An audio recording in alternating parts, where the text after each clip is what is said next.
안녕하십니까. 국민의힘 국회의원 조정훈입니다. 다가오는 22대 국회의원 선거에서 한국사회복지협의회에서 사회복지에 관한 정책 제안을 소개하는 자리를 마련했습니다. 다가오는 국회의원 선거가 단지 이기고 지는 게임으로 끝나지 않고 우리 사회에 필요한 부분과 필요한 정책과 법률들을 제안하고 또 그 정책을 바탕으로 국민 여러분들의 심판을 받는 의미 있는 정책 선거로 만들어 나가는데 기여하고자 합니다. 오늘 발표를 위해서 5분의 사회복지 현장 전문가분들께서 이 자리에 오셨습니다. 다 아시는 대로 대한민국은 초저출산, 초고령화라는 이전에 경험하지 못했던 새로운 환경에 직면하고 있습니다. 게다가 사회 곳곳에서 복지 사각지대가 아직도 많이 존재하고 있습니다. 윤석열 정부는 지속 가능한 복지 국가라는 비전 아래 약자 복지, 서비스 복지, 복지 재정 혁신의 정책을 강력하게 추진하고 있습니다. 지속 가능한 복지 국가를 이렇게 실천하기 위해서는 민간과 공공의 성공적인 협력이 절대적으로 필요합니다. 언제나 문제의 답은 현장에 있습니다. 그럼 복지 국가를 향한 현장 전문가분들의 10대 정책 제안을 들어보겠습니다. 먼저 인사드리겠습니다. 한국사회복지협의회 회장 김성입니다. 첫째, 법과 제도 개선을 통해 사회복지가 성장할 수 있는 기반을 마련하여야 합니다. 가족 구조가 변하고 있습니다.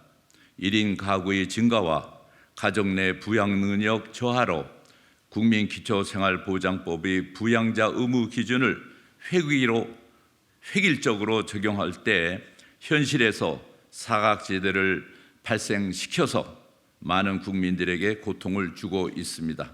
즉, 부양 의무자의 소득이 1억이 넘거나 재산이 9억이 넘으면 획일적으로 생계급여와 의료급여 지원을 받을 수가 없어서 복지 사각지대를 발생시키는 것입니다. 그러므로 부양 의무자 적용 기준을 완전히 폐지하여야 합니다. 사회복지법인의 자율성과 책임성을 인정하여야 합니다. 사회복지법인이 수탁시설을 운영할 경우 수탁시설을 책임있게 관리할 수 있도록 사회복지법인에 대한 운영비와 인건비를 지원해야 합니다.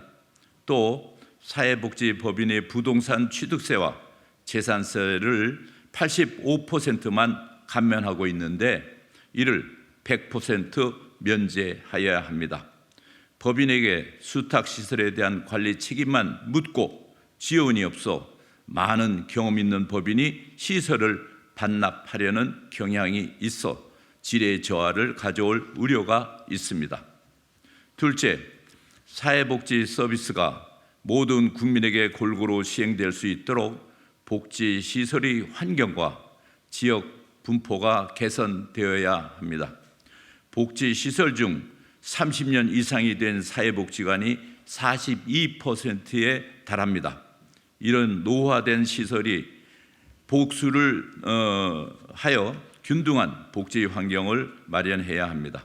또한 사회복지시설의 중앙과 지방의 분포에 편차가 큽니다. 서울과 강원도의 사회복지시설을 면적으로 비교해 볼 때 서울은 강원도에 비해서 86배가 많습니다. 지역별 사회복지시설의 편차가 매우 큽니다. 이용의 편리를 위해 지역에 골고루 사회복지시설이 설치되도록 하여야 합니다. 셋째, 국민의 사회복지 서비스 질 향상을 위해서는 사회복지 근무자의 처우 역시 개선되어야 합니다. 서울, 경기권이 아닌 지역에서는 인력 확보에 어려움을 겪고 있습니다. 이를 해소하기 위해서는 사회복지 근무자의 정년 연장과 보조금 지급 연령 기준을 연장시켜야 합니다. 또 복지시설 종사자 인건비 가이드라인을 공고사안에서 의무사안으로 의무화하여야 합니다. 복지시설 종사자 인건비 가이드라인이 공고사항으로 되어 있기 때문에 국고보조사업과 지자체 사업 간의 준수율이 다릅니다. 사회복지시설 종사자 인건비 가이드라인을 의무화해야 할 것입니다. 또한 복지 발전에 공로가 있는 사회복지 근무자에 대한 포상 제도가 미약합니다. 교원, 공무원과 같이 사회복지 근무자들에게도 근정 훈장을 수여해야 합니다.